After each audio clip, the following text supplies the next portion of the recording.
So perioral dermatitis can look pretty similar to acne.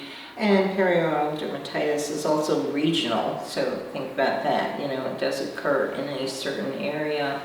And so acne can be more or less global, but perioral dermatitis or even seborrheic dermatitis, they tend to occur in a certain... or periorbital as well. So yeah, it occupies certain regions of the face. And you don't want to extract them. Right.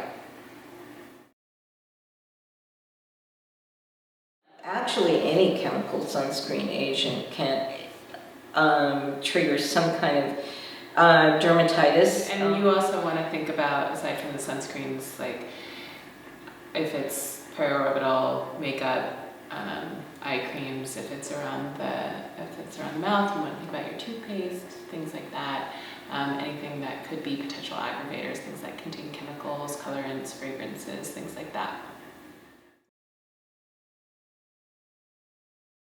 If you discover that you have something like perioral dermatitis or around the eyes, I always suggest kind of backing off from everything for a little while and just giving your skin an opportunity to breathe and come back on its own.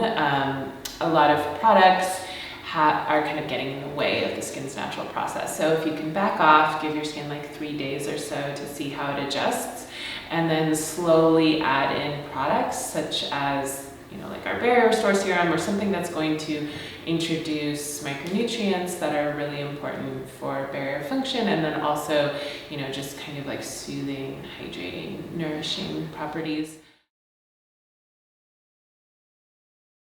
Something like using yogurt topically is pretty safe because it's very gentle and it will refurbish the skin some of the microbes that are actually the helper microbes, and they help keep, you know, the more pathogenic microbes in check. So they just help to restore health to the skin, health and balance.